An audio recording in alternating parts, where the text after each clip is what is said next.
नमस्कार, पेंशन धारकों का स्वागत करते हैं एक बार फिर से हमारे इस YouTube चैनल पर। दोस्तों, पेंशन धारकों के लिए इस समय की बहुत ही बड़ी खुशखबरी निकलकर सामने आ चुकी है। जी हां दोस्तों, कैबिनेट बैठक से आप सभी के लिए बड़े फैसले सामने निकलकर आ चुके हैं। केंद्रीय मंत्रिमंडल के साथ केंद्रीय कैबिनेट बैठक में पीएम मोदी, वित्त मंत्री निर्मला सीतारमण, छात्र मंत्री भूपेंद्र यादव, अन्य केंद्रीय मंत्रियों के साथ कैबिनेट बैठक में आप सभी EPS 95 पेंशन धारकों के लिए यहाँ पर बड़ा फैसला किया गया है, जिसमें आप सभी को सुप्रीम कोर्ट का जो अंतिम ऐलान था उस ऐलान के साथ साथ 7500 प्लस DA को लेकर बड़ी खबर निकलकर सामने आ चुकी है। साथ ही दोस्तों, आप सभी के लिए न्यू पेंशन हैक की लिस्ट भी जारी कर दी जा चुकी है। आप सभी को किस तारीख से इस पेंशन लिस्ट के आधार पर पेंशन दी जाएगी, इसके बारे में भी बात करेंगे। साथ ही साथ दोस्तों, आप सभी को बता दें कि सरकार की तरफ से हाल ही में बड़े अपडेट जारी किए गए हैं। हाल ही में सरकार की तरफ से बड़े ऐलान जारी किए गए हैं और ये ऐलान 2023 के एंड में होने वाले विधानसभा चुनाव और 2024 का लोकसभा चुनाव को देखते किए गए हैं। तो दोस्तों, आखिर पेंशन धारकों को 2024 के लोकसभा चुनाव से पहले क्या बड़ी खुशखबरी पीएम मोदी की सरकार दे सकती है। साथ ही साथ जो EPFO का सर्कुलर आया था, जिस सर्कुलर के आधार पर आज सभी को 7500 प्लस DA पेंशन देने का वादा किया गया था, तो आखिर 7500 प्लस DA पेंशन कब मिलेगी। वहीं दोस्तों, आप सभी की जो एक्चुअल बेसिक सैलरी 15,000 रुपए की लिमिट थी, तो सुप्रीम कोर्ट ने जो खत्म कर दी थी, तो उस लिमिट सीमा को खत्म करने के बाद 25,000 रुपए प्रति माह सैलरी कमाने वाले लोगों को आखिर में 12,500 रुपए की पेंशन कैसे मिलेगी, इसके बारे में भी बात करेंगे।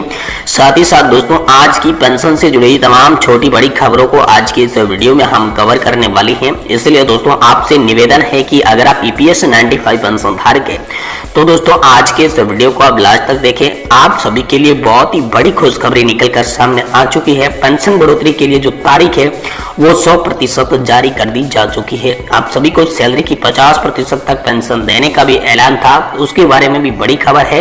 वित्त मंत्री का कैबिनेट बैठक से बड़ा ऐलान निकलकर आ चुका है कि आखिर खाते में आपके सभी के पेंशन आना कब से शुरू हो जाएगी। तो दोस्तों, अगर आप पेंशन धारक हैं तो इस वीडियो को लास्ट तक देखें। दोस्तों, अगर आप पेंशन धारक नहीं हैं तो इस वीडियो को अभी से छोड़कर चले जाएं, स्किप करके चले जाएं, क्योंकि ये वीडियो खासकर पेंशन धारकों के लिए बनाया गया है। पेंशन धारकों के लिए इस वीडियो में बहुत ही बड़ी खबर है।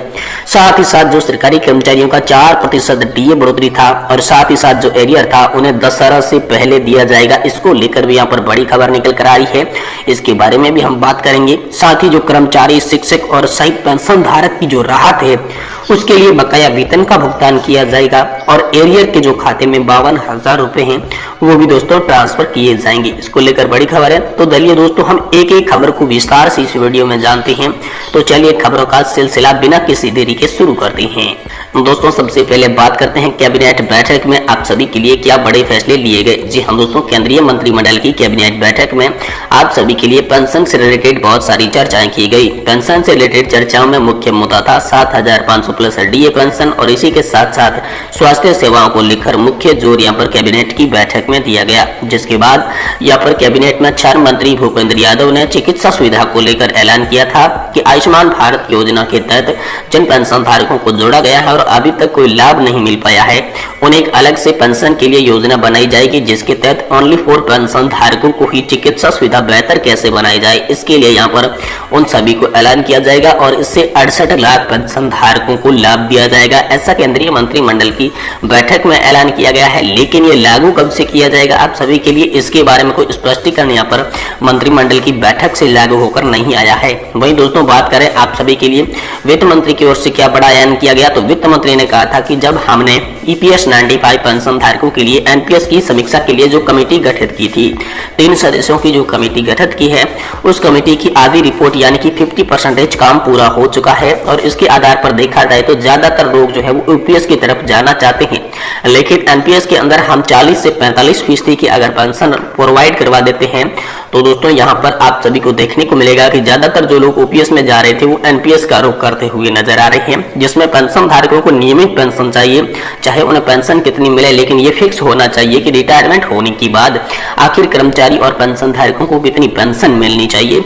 इसके बारे में यहाँ पर वित्त मंत्री ने बताया और वित्त मंत्री के ऐलान के अनुसार आप सभी के लिए सितंबर एंड से पहले जो 3 सदस्यों बेंच की जो कमेटी गठित की गई थी उस कमेटी की रिपोर्ट आ जाएगी और इसी रिपोर्ट के आधार पर आप सभी की पेंशन बढ़ोतरी और पेंशन का वितरण किया जाएगा। वही दोस्तों, बात सभी करें आप सभी के लिए कि 7500 प्लस DA और मेडिकल सुविधा किन लोगों को मिलने वाली है। तो दोस्तों, दोस्तों 7,500 प्लस डीए का मुद्दा लंबे समय से चल रहा है। 6-7 सालों से 7,500 प्लस डीए को मुद्दे को लेकर लगातार चर्चाएं हो रही है, लगातार मीटिंग से हो रही है, लगातार देश के अलग अलग कोनों में पेंशन धारक संघर्ष कर रहे हैं। पेंशन धारकों के जो अलग अलग संगठन है वो संघर्ष कर रहे हैं, जिसमें मुख्य भूमिका निभा रही है नेशनल एजुकेशन कमेटी यानी कि एनएससी राष्ट्रीय संघर्ष समिति है, जो पेंशन धारकों के साथ कंधे से कंधा मिलाकर खड़ी और लगातार 6-7 सालों से यहाँ पर संघर्ष कर रही है, जिसके कि कमांडर अशोक जी रावत ने बहुत सारे आंदोलनों को यहाँ पर शुरुआत की, आंदोलनों के बारे में कहा, कई जगह पर धरना प्रदर्शन किए गए, रैलियां की गई, संसद मार्च निकाला गया और इसी के चलते कमांडर अशोक जी रावत को 2-3 बार जेल का भी रुख करना पड़ा। लेकिन पेंशन धारकों के संघर्ष के बावजूद कमांडर अशोक जी रावत जेल से भी रिहा होते रहे और उनकी जो बातें थी वो दोस्तों पीएम मोदी तक गई, देश के अलग अलग नेताओं तक उनकी बातें पहुंचाई गई। तो दोस्तों 7,500 प्लस डीए का मुद्दा बड़ा बन चुका है। 7,500 प्लस डीए का मुद्दा संसद तक पहुंच चुका है। संसद में बल्कि मांग तो ये भी निकली थी कि कर्मचारियों को न्यूनतम पेंशन 9,000 प्लस डीए की जाए, क्योंकि 7,500 और इससे कम की पेंशन बहुत कम पड़ रही है पेंशन धारकों के लिए। वो बुढ़ापे के समय में ऐसा जीवन व्यतीत नहीं कर सकते, क्योंकि महंगाई के इस दौर में किसी भी पेंशन धारक को 1,000 या फिर 2,000 रुपए की पेंशन के साथ गुजारा करना असंभव है। पति और पत्नी दोनों का पेट भरना असंभव है। साथ ही मेडिकल सुविधा को लेकर जो ऐलान हुआ था कि बुढ़ापे की स्थिति में पेंशन धारक है या फिर पेंशन धारक के परिवार को बहुत सारी ऐसी बीमारियां होती है जो घेर लेती है और जिस समय आमदनी का स्रोत और कुछ न होकर सिर्फ पेंशन पर लोग आधारित रहते हैं, तो बहुत कम पेंशन मिलने के कारण यहाँ पर अच्छी चिकित्सा सुविधा उन्हें नहीं मिल पाती। और जो फ्री मेडिकल का ऐलान किया गया है वो दोस्तों जमीनी स्तर पर कुछ भी काम नहीं कर रहा। आयुष्मान भारत योजना सिर्फ कागजों में सिमट कर रह गई है, लेकिन पेंशन धारकों को वाकई में इसका लाभ नहीं मिल रहा है, सही तौर पे लाभ नहीं हो रहा है। तो इसी को लेकर यहाँ पर कैबिनेट की बैठक में ऐलान किया गया कि जल्द से जल्द पेंशन धारकों की तमाम जो मांग है वो मंजूर करवाई जाएगी, क्योंकि पेंशन धारकों ने ऐलान किया था, कमांडर अशोक जी रावत ने पीएम मोदी को जो लेटर लिखा था उसमें साफ साफ लिख दिया था कि केंद्र सरकार को सितंबर एंड तक का टाइम दिया जाता है। अगर सितंबर एंड तक पेंशन धारकों की 4 सूत्रीय मांगों के बारे में कोई भी फैसला केंद्र सरकार नहीं करती है तो फिर देश में एक बार फिर से बड़ा आंदोलन किया जाएगा और इस बार का जो आंदोलन होगा बहुत भीषण आंदोलन किया जाएगा। पेंशन धारकों ने कह दिया था कि पेंशन धारक बुजुर्ग हैं, वो और किसी का नुकसान नहीं करेंगे लेकिन खुद का इतना नुकसान कर देंगे कि सरकार सोचने पर भी मजबूर हो जाएगी। साथ ही साथ यहाँ पर आज सभी के लिए एक बड़ी खबर ये भी निकल कर आ रही है कि जो कमांडर अशोक जी रावत ने ऐलान किया था आंदोलन का, लेकिन आंदोलन के बाद उन्होंने ये भी कह दिया था कि अगर आंदोलन से भी पेंशन धारकों की बात नहीं बनी तो पेंशन धारक देश में अंदर 2023 के लास्ट में जो चुनाव होने वाले हैं विधानसभाओं के और साथ ही साथ लोकसभा का जो चुनाव होने वाला है, उस लोकसभा के चुनाव के अंदर सरकार को उसका असली रूप दिखाएंगे, पेंशन धारकों की ताकत दिखाएंगे। क्योंकि यहाँ पर 68 लाख जो पेंशन धारक है और 1 करोड़ से भी ज्यादा जो केंद्रीय कर्मचारी है, तकरीबन यहाँ पर 2 करोड़ की संख्या कर्मचारी और पेंशन धारकों की हो जाती है। तो 2 करोड़ की संख्या जो होती है वो देश की जो भी राजनीतिक व्यवस्था है, जो भी वोटर सिस्टम है, उसमें बहुत ही मुख्य रोल अदा करते हैं, मुख्य भूमिका निभाते हैं। इसलिए पेंशन धारकों ने आह्वान किया था कि वोट उसी पार्टी को दिया जाएगा जो पार्टी पेंशन का काम करेगी, यानी कि वो इस थीम पर काम कर रहे हैं कि जो पेंशन का काम करेंगे वही देश में राज करेंगे। तो दोस्तों इसी को देखते हुए पीएम मोदी की सरकार 2024 के चुनाव में पेंशन धारकों को लोक लुभावने वादों के साथ राजी करना चाहती है, क्योंकि पेंशन धारक अगर नाराज हो गए तो 2024 के लोकसभा चुनाव में बीजेपी की सरकार को काफी ज्यादा दिक्कतों का सामना करना पड़ सकता है। इसीलिए यहाँ पर आप सभी के लिए ऐलान किए जा रहे हैं। वहीं जो सर्कुलर ईपीएफओ ने जारी किया है वो भी सितंबर के एंड तक लागू कर दिया जाएगा, ऐसा यहाँ पर ईपीएफओ ने बताया है।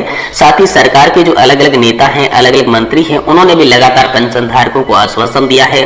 तो दोस्तों इन आश्वासनों और इन धरना प्रदर्शन रैलियों के बाद में ऐसा लग रहा है कि अब पेंशन धारकों का मुद्दा जो है वो एक्चुअल में धूल पकड़ चुका है, बहुत ही तेजी पकड़ चुका है।